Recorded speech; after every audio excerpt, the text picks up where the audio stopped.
I'd like to welcome our next presenter to the stage, Mrs. Betty Ann Stenmark, for her talk, A Breeder's Perspective on Canine Health.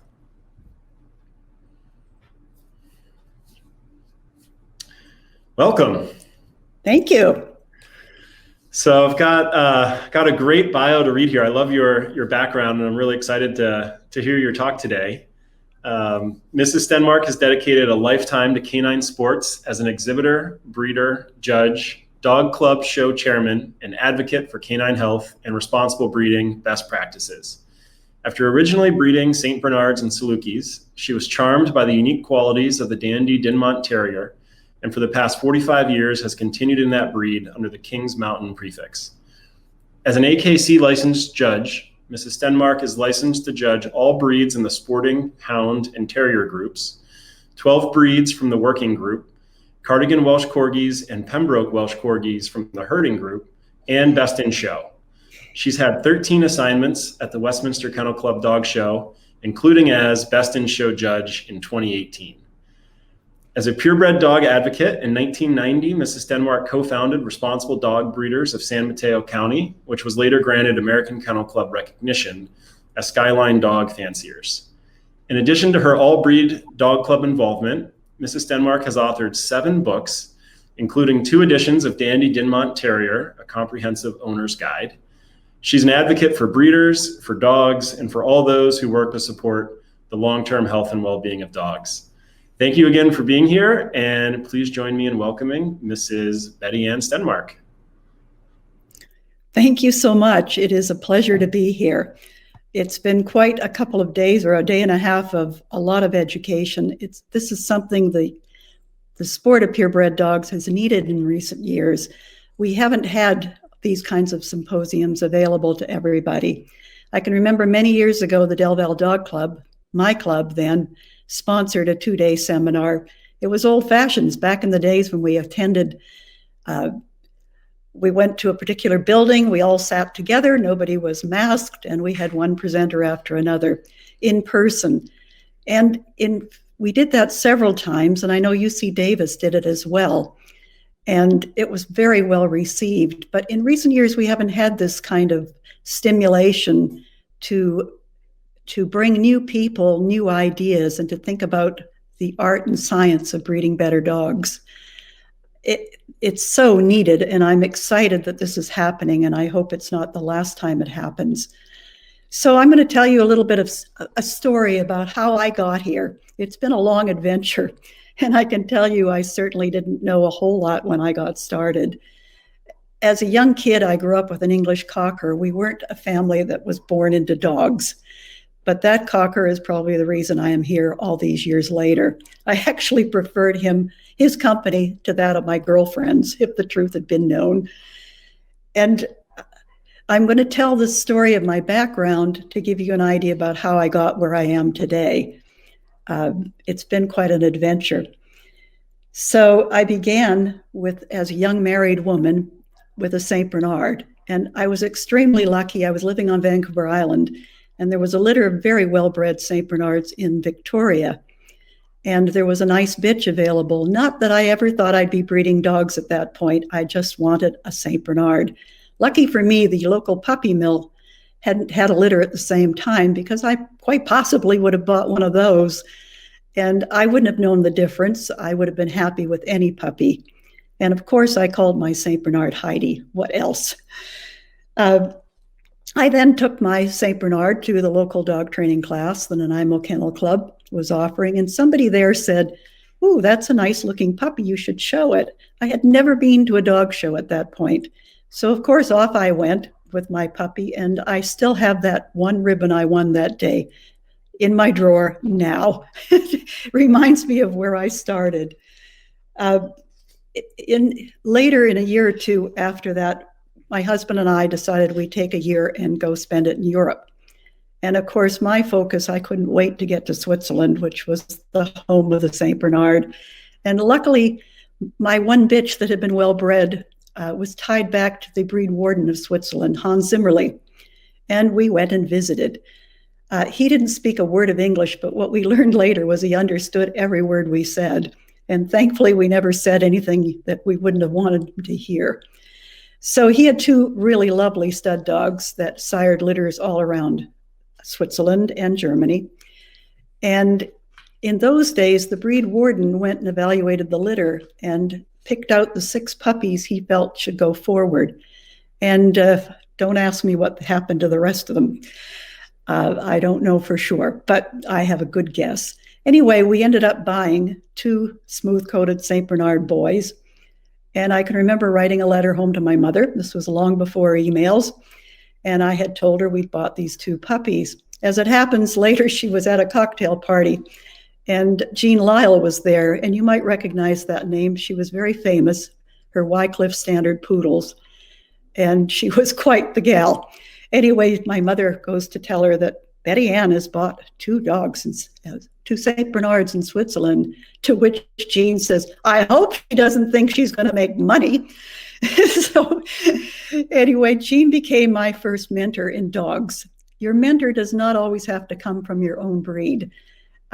Jean had a highly inbred line of standard poodles. She actually bred the silver gene out of the black color. This is back in the 60s and 70s when genetics as we know them today were largely unknown. Anyway, she was a wonderful mentor, and I learned so much from her about line breeding, inbreeding, outcrossing, and always thinking of what's ahead. I later bought a bitch from this same kennel in Switzerland and had her sent to Vancouver, where I lived. And she was beautiful. And at this point, I was finally learning about dog shows, and I had taken this lovely bitch to Washington State, down to the States for a big show. And as I'm standing waiting to go into the ring, the bitch drops to her feet. And as soon as I was astonished and noticed, she was back up on her feet and seemed absolutely normal. Well, what I later learned was, as we were x-raying her hips before breeding her, as they injected the anesthetic into her, she died on the table. And I lost 4 more dogs that way. I had endemic heart disease in my St. Bernards. And after 9 years, 10 years of Saints, I finally gave up. Breeding dogs is supposed to be fun, right? Well, that wasn't a lot of fun. It was a real heartache. I loved my dogs. I loved my breed. But at some point, my hobby needed to have a few more rewards than heartbreak. So fast forward 10 years, I'm remarried. I've moved to the United States, and I had married the late Roy Stenmark. I had met him at a dog show in Kalamazoo, Michigan, where he was brought in as the overload judge. In those days, the overloads were given to the section that had the smallest entry. So in this case, his first assignment was 48 St. Bernards in best of breed competition. And I can remember when he arrived and we heard that the 2 published judges couldn't fulfill the whole assignment. And I can remember saying, who the hell's Roy Stenmark? Well, I found out. A girlfriend introduced us. And because I only had a class dog. I had one of the dogs from Switzerland with me. I had driven all the way from Vancouver to Kalamazoo, Michigan. It was quite a trip. So anyway, as he liked to tell it, I bombed out of the ribbons and took home the judge.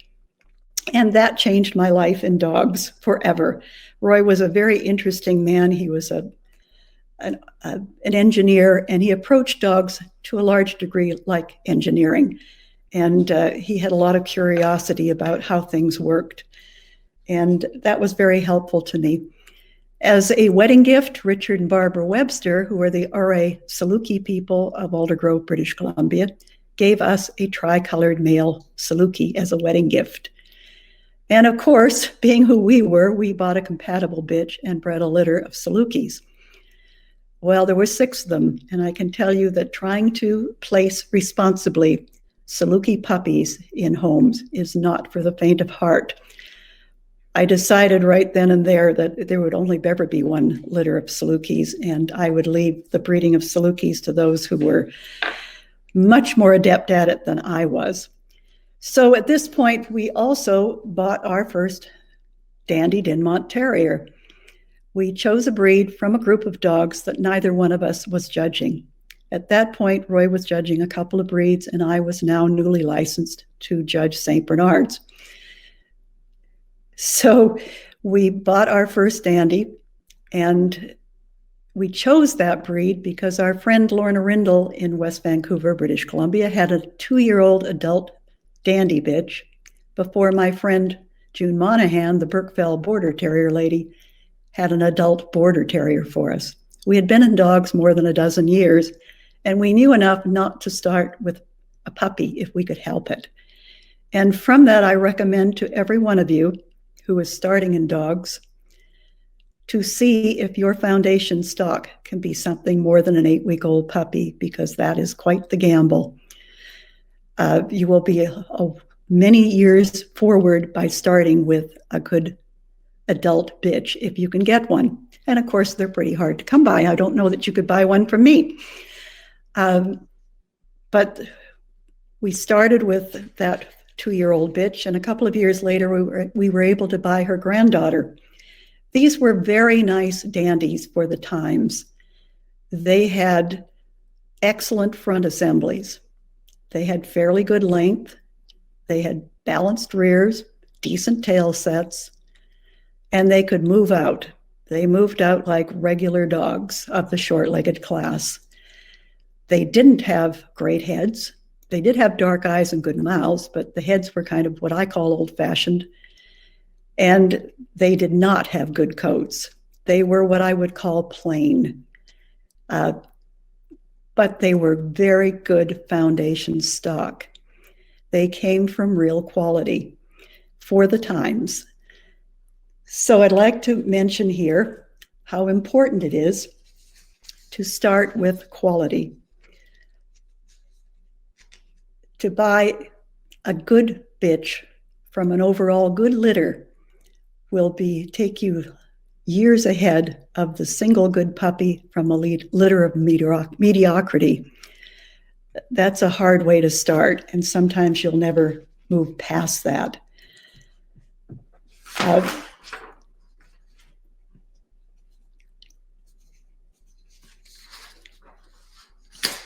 So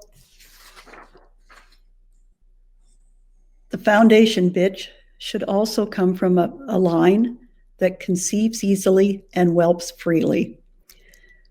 And that bitch should also come from a litter that is good sized for the breed. You will never get anywhere if you start with a bitch who has difficulty conceiving, difficulty whelping, can't raise her puppies on her own, and gives you a litter of 1 or 2. And as luck normally would have it, that one puppy that survives would be a bitch. And if you're going to carry on with that bitch, you're going to be in a whale of trouble. All of these traits are highly inherited, as I'm sure you've figured out by now through all these presentations. There is so much to this. And of course, your foundation stock must come from people who have spent a lot of time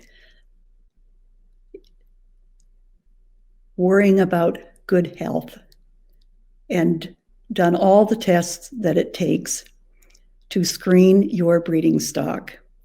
Many of these illnesses and genetic defects are, of course, inherited, and if you can avoid them or cut back on them, great.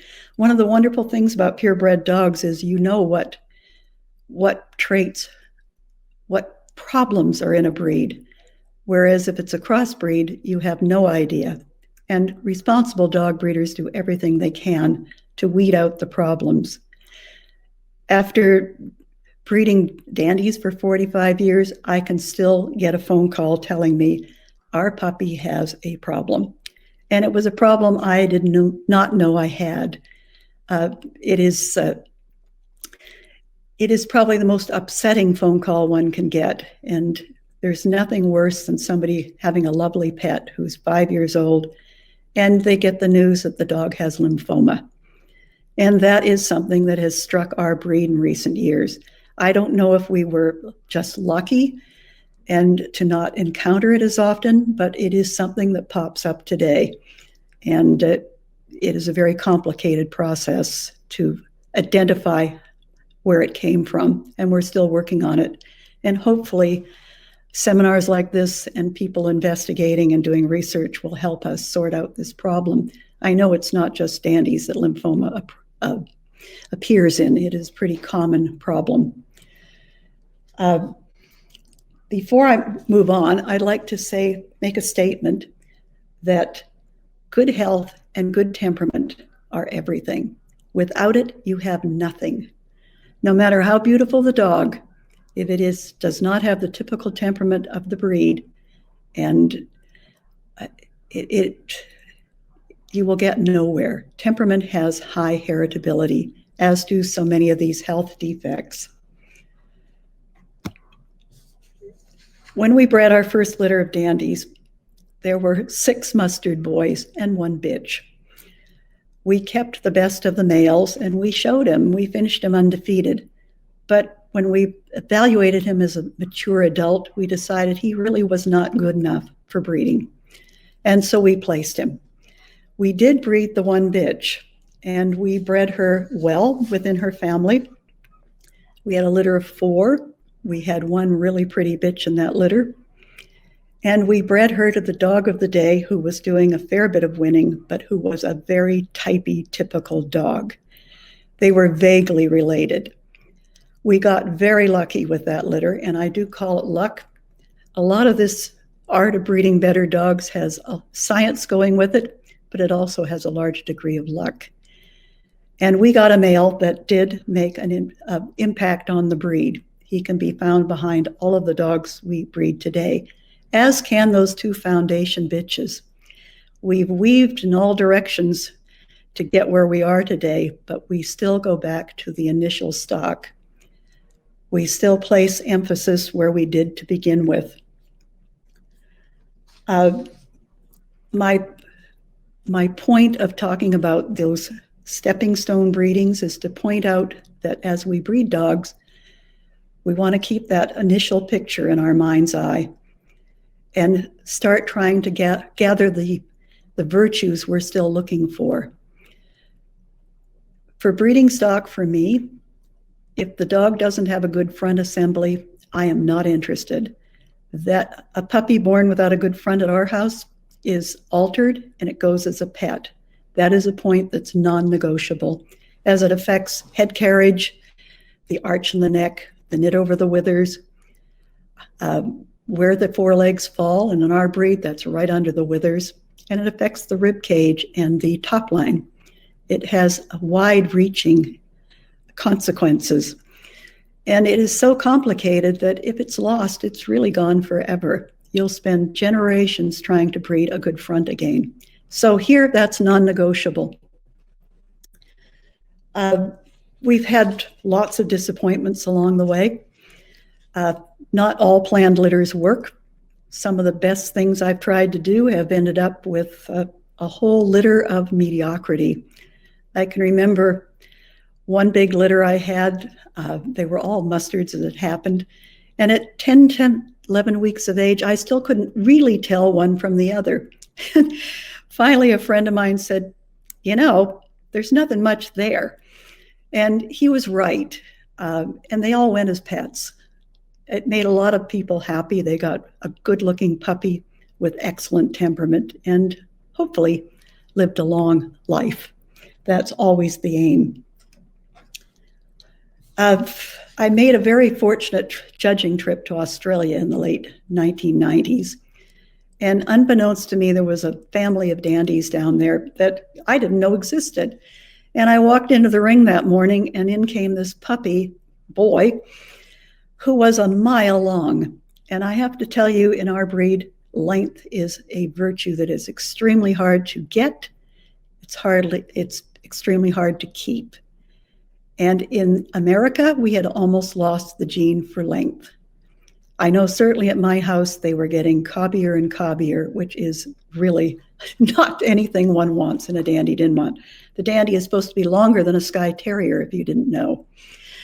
So anyway, I had fun that day. I put that 9-month-old puppy up to best of breed over his quite famous Best in Show winning father. And at the end of my judging, I went back and said, please don't leave. I need to talk to all of you. So I got to go home with them.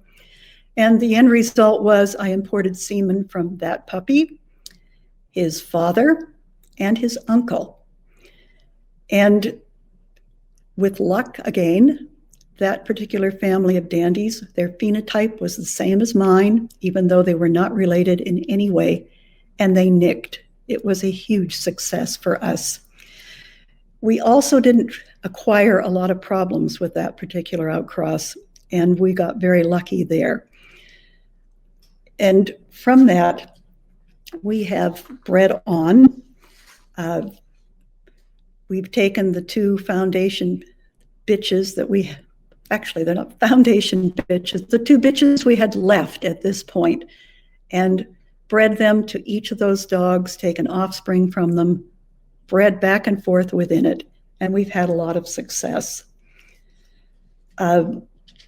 Breeding first cousins, a bitch back to her grandfather, to her uncle, to the uncle's litter mate, and we have a very strongly line-bred line. So I'd like to talk about establishing a line.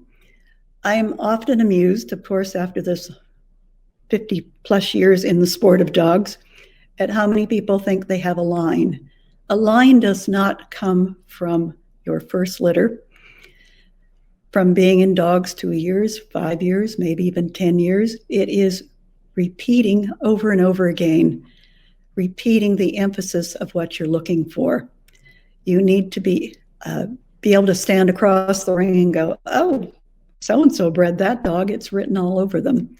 One of the great examples of a great breeder in this country who has established an unmistakable line is Pat Craig Trotter. She's known for her Vinmilka Norwegian elk hounds. And she's been at it, I think, at least 50 years. As a judge, when I walk into the ring and see an elk hound bred by Pat, it's written all over it, the outline, the front assembly, and when I put my 2 fingers on the loin of that dog, that's all it will take. And this is a Vinmilka Norwegian elk hound. I think that you can tell a Kings Mountain dandy pretty easily that way. That is what we've tried to do. I want to go back to a trip I made to New Zealand where I got to meet Josie Whitall. She was very elderly at this point and not well, but she was a breeder of dandies who started out in England as a young woman and immigrated to New Zealand. And she bought breeding stock from England. She'd had a dandy litter in the 1950s. And what they sent wasn't to her standards. This was breeding stock she felt was not good enough. So she placed them as pets, and she tried again, and again did not get what she needed. Finally, the third try worked, and she got a bitch that was of real quality. And at the time, she'd heard about a young woman in Australia, Emma Greenway, who was also had some nice dandies. So the two of them got together and corroborated. And from that came the great dandy, Harry, Hobergaze Phineas Fogg, from that corroboration. And that dog changed the course of history in our breed. He had 33 best in shows in Australia and 63 more in America. But more importantly, he helped our breed. He made it possible for other people in other breeds to see that a dandy could be a real show dog. And he charmed everybody. When he got to best in show, he was best in show more than 53% of the time when he got to the final 7. More importantly, he left the breed in a better shape than when he found it. He left his fabulous temperament with us. His offspring have very typical good temperaments, and he left it in pretty healthy shape. He gave us great length of body, good coats, beautiful side gait, and he wore his faults well. He was certainly not without problems, but he kept them largely to himself, for which we're very grateful. So I'm all for diversity. but not at the cost of breed type. In my breed, people have brought dogs in from Europe, and I often think that dogs that are brought in from unknown sources, that sometimes they're X-rated for export. They have not helped us. There is no point in having a dog that barely resembles the breed. That will get us nowhere. I am someone who believes firmly in line breeding, doubling up on worthy dogs. Continual outcrosses with no vision will result in a kennel that looks like it's a boarding kennel. No two dogs look alike. You should be able to identify, at my point especially, where that dog came from. So selecting the best stud dog for these bitches that you own, it needs to be dogs that are complementary to your dog. And do you know how to evaluate your own breeding stock? We have mentors and we have opinions of other people, and they are so important to how we get where we're going. Remember, when selecting a stud dog, as my friend Sandra would tell you, it's a stud dog, not a miracle worker. So again, we start using stepping stone breedings. So we have a lovely bitch and we've identified what her virtues are. And there's also areas where we'd like to improve. So the mates we pick, hopefully, are of the same type. And they have, for instance, the bitch's hocks are a little long, and hopefully that stud dog has short hocks. And he's going to leave one or two puppies with those short hocks without giving away the quality you have. None of this is easy, and it takes years. And it's important to realize that while we have all these grand plans, they don't all work out. And it's important to know when you've bred a litter of mediocrity, and those are the pups that go as pets. And hopefully in another litter, you breed this great combination and you get one or two who will carry you forward to represent your line. So one of the things about that Josie Whittall that I thought was really interesting was that she 3 times started over. So if you bred yourself into a hole and you've been breeding dogs for 30 years and your dogs still look like they did when you started out, you haven't gotten anywhere. So do you have the guts to cut your losses and move on and talk to the breeder that has the good ones and see about starting again with a good quality dog?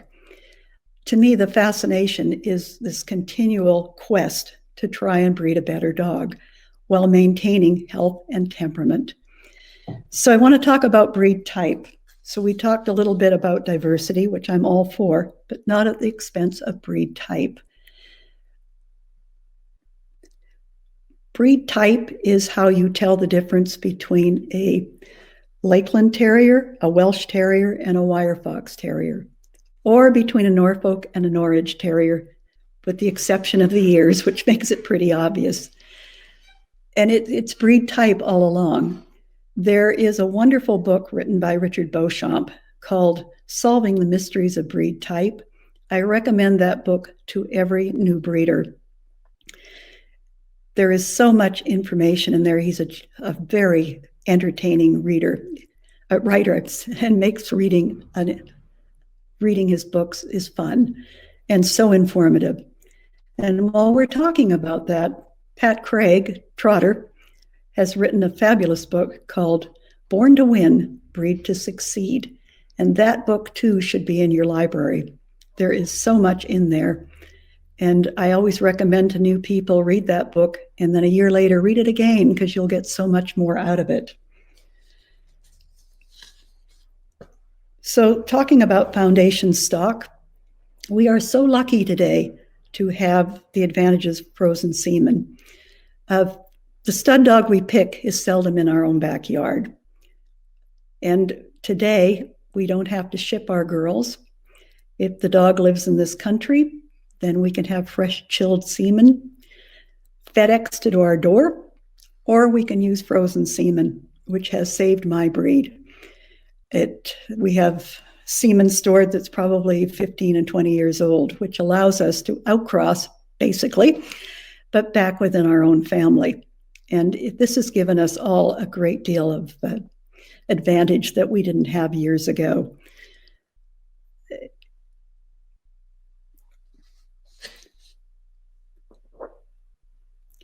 So, looking at our puppies, how do we pick out our puppies? So for us, we choose our stock at 8 to 10 or at 10 to 12 weeks. That's not the same for all breeds. Each breed you pick at a different age. I take great issue in people being able to pick their next best and show dog as it's being whelped and it's wet. I think that's just pure good luck if it works for you. It certainly wouldn't work for me. And it's fun you become a judge when you're breeding dogs. Your first judging starts when you're looking in the whelping box.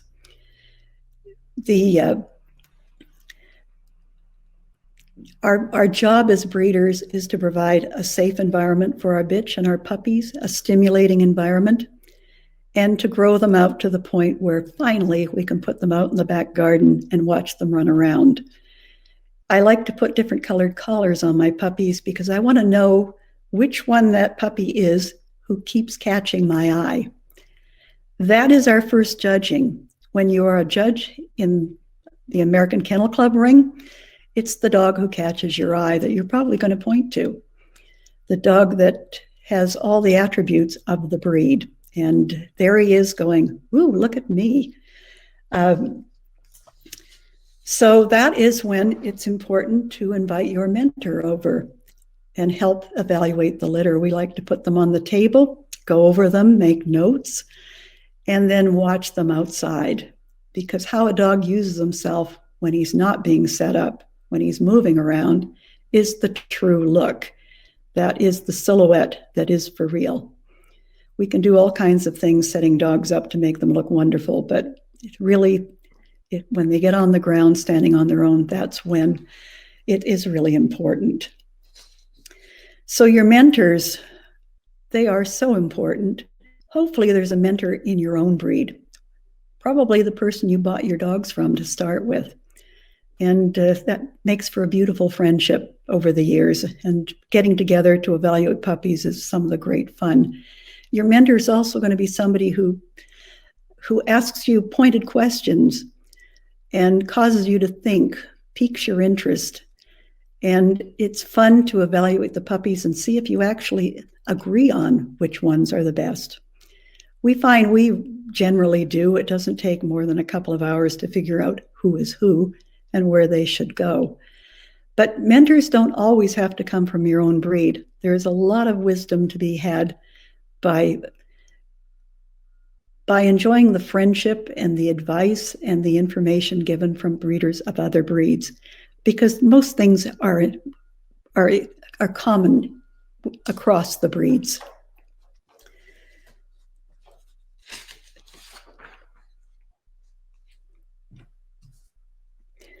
Many years ago, I went back to Australia, and my friend Emma had 4 litters stashed around with friends. So we visited. They were all of varying ages, and I went through every one of them and made notes. And it was fascinating that when they got to be 3 months old, none of my notes mattered. I wasn't right at all. So figuring out at what age you can make an accurate evaluation of quality is important, and that does vary from one breed to another. For us, when we're selecting dandy puppies, they, of course, have to have a correct front assembly. That is non-negotiable. We also want great length of body, and we want matching angulation behind. And tail set and carriage is really important. When the tail is off, generally the croup is off. Dog probably has sickle hocks. And that tail sticking straight up in the air is just a red flag waving at me as a breeder or me as a judge. It just automatically tells you, hey, this is wrong, and you move on. And that is not a puppy that would stay here as a pet, as a show dog, as breeding stock. Show and breeding stock are one and the same. As a judge, I say I spend most of my days judging people's pets masquerading as show dogs. And as a breeder, I refuse to add to that sea of mediocrity that's out in the ring. I'm not sure that this is anything new. It may very well be that now I've reached this great age, I'm looking back and thinking, I think dogs were at one time better, but I'm not sure that's true. I didn't know nearly as much then as I know now. We all spend a lot of time educating ourselves and learning on how all this goes. Dog shows were established to evaluate breeding stock. Today, that's not necessarily how it all works. We don't have kennels of many dogs. Most of us have a few dogs, and many are participants who are showing the family dog. And the good part about that is no matter what color ribbon you take home at the end of the day, you've still gotten to spend a whole day with the dog you love. And you can't beat that. But for us as judges, we're looking for the extra special ones. It's our job to judge a breed, to have the picture of the breed in our mind's eye, and be able to find that one good dog if there's only one dog there. It could easily be the dog that looks different. And it's our job to know that the one that's different is the one that you should be pointing to. There was a time when people showed dogs and they became champions, and then they put them away. They became part of a family.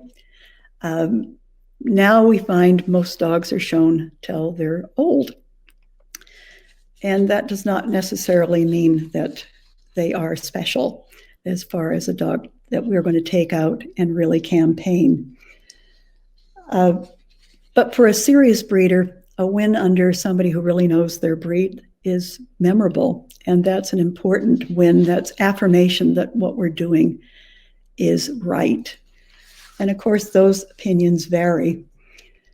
I think there's way too much emphasis put upon being number one anything. It's more how much time you have to spend and how much money you want to put into it. But more importantly is how good is that quality? And does the dog look like the breed? Does it have the good temperament we're all after? And more importantly, is it healthy? Is it going to live a long life?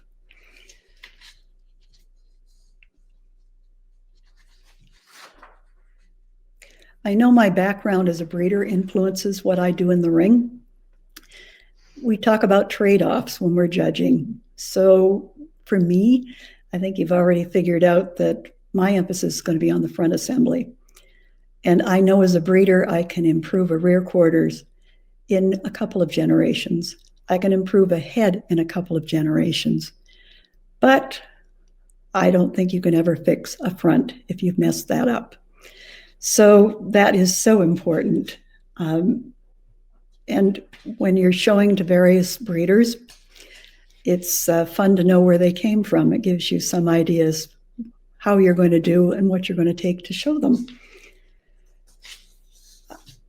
I've tailored most of this presentation as a story and experiences that I've had through these many years. I'm sure that there are many people watching who have as much or more experience than I do, but I hope there's been some parts of this that have been helpful to new breeders. None of this was accomplished quickly. I used to say that for myself as a kid, I was pretty sure I knew a lot after 2 years in this sport. And at 5 years in, I was quite sure I knew it all. I was probably a pain in the neck. And at 10 years along, I realized how little I knew. So it's been fun all those other years since that 10-year time of how much I've learned. And I still know I have a lot left to learn. This has been a sport that gives you curiosity. And there's always something to learn talking to a new person. another person, an experienced breeder, and you think, oh, I never thought of that. So 3 years ago this weekend was quite the weekend in my life. I was the Best in Show judge at the 2018 Westminster Kennel Club Dog Show. It was quite a year. It was the year that Netflix decided to create a series called 7 Days Out. And the first episode was 7 Days Out from Westminster. That was quite an experience because I am no actress. I'm only a dog show judge. And there was also a documentary called Crowned, which is a really interesting documentary talking about breeders and exhibitors and how they got to Westminster and became crowned the big winner. That was great fun, but I can't tell you how relieved I was when I finally got to step out onto that big floor of Madison Square Gardens and do what it was I was hired to do all those years before. It's the big secret. You keep that secret from just about everybody you know for more than 2 years. So I got awfully lucky. I had 7 magnificent dogs before me. Each one of them could easily have won it all. I got really lucky. Finally, the dog that kept catching my eye, who charmed me and kept walking out as if to say, "You will put me up, won't you?" turned out to be a Bichon Frise. And as we're having our picture taken, Lori Carlton, who was his breeder and one of his owners, came up and asked if she could be in the picture. And I said, of course. She said, I bred this dog. That's 45 years of my breeding. And that just meant so much to me that this was somebody who had worked all these years and who got the ultimate prize, which I consider Best in Show at Westminster to be that ultimate prize. But that was fun. Here was yet another person who'd spent her entire life in the sport and come up with this wonderful little dog. And that to me was exciting. So to conclude, I wish each of you the best of luck in this sport of purebred dogs. I don't consider it a game. I consider it a sport. And it has brought me so much pleasure over the years. I have friendships with people that have become family, many of them around the world. And it's given me a lifetime of fascination and joy. So what I would like to say to conclude this is, if you're ever wondering about a decision to make about dogs, ask yourself, is this good for dogs? And the answer to that will tell you what you need to do. Thank you.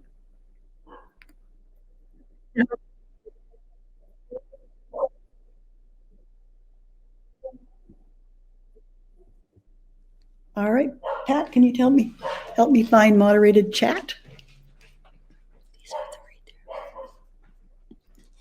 No. Just a sec, little technical difficulties here.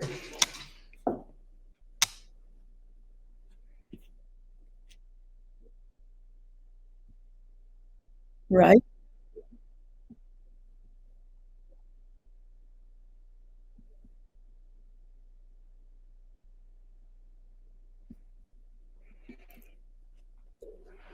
Here we go. So the question is, do you feel that breeding for conformation and structure and breed standard actually improves a dog's health? Well, certainly from a structural point of view, always choosing the dog who is put together properly is vital to its longevity. So we want our dogs to live a good life. We want them to be healthy, to be able to go for a walk, to hop up on our bed. And yes, I do think that breeding to the breed standard is important. There's lots of tools in that breed standard that will help you. It'll tell you things about how the dog should be put together. And yes, very definitely, there's a correlation there.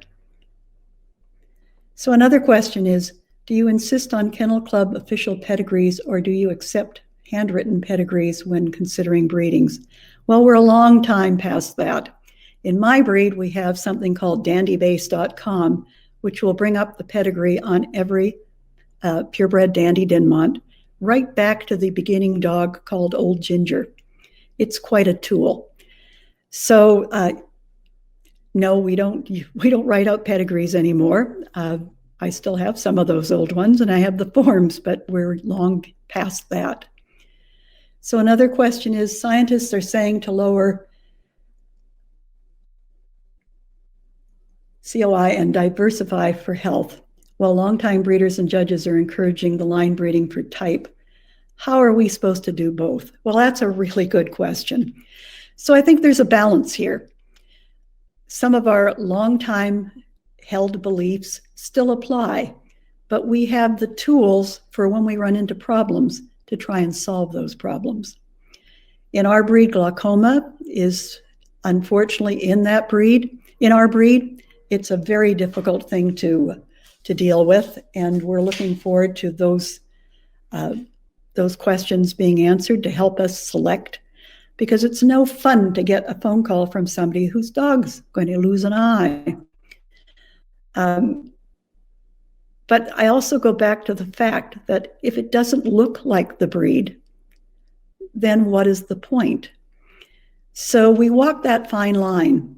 We breed for good-looking dogs. We know that temperament and health is highly inherited, and we use all the tools that are offered to us today.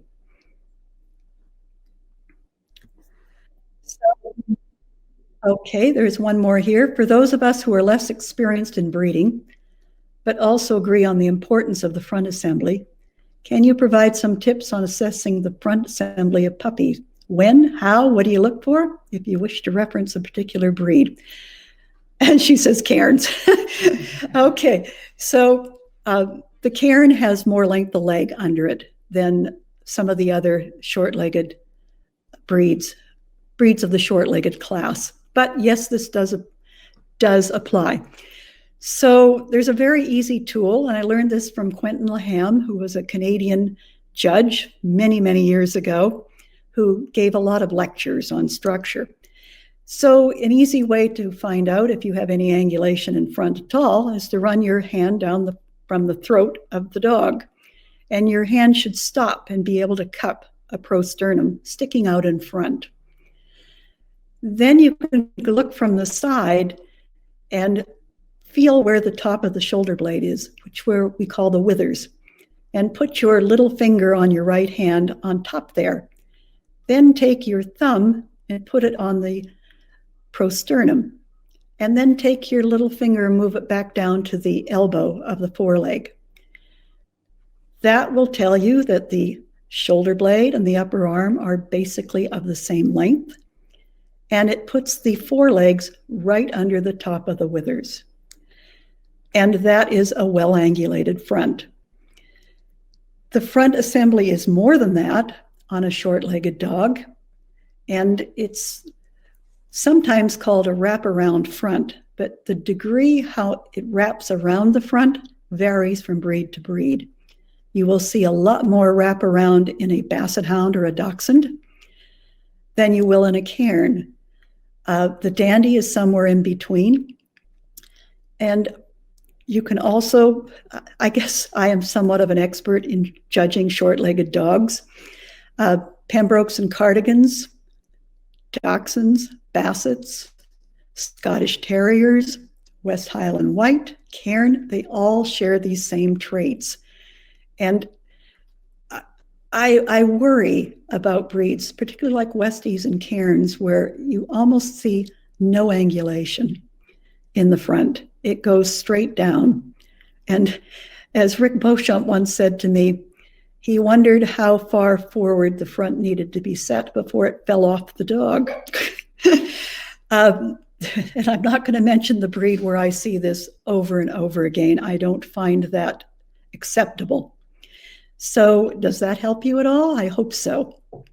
I'd be very happy to talk with you about it more if you wanted to message me privately. And am I seeing any more questions here? Very good. Well, thank you so much for having me. I hope there's been something of interest to some people. And I can't thank you enough, the Westminster Kennel Club, Morris Foundation, Embark, for what you're doing for purebred dogs. Thank you.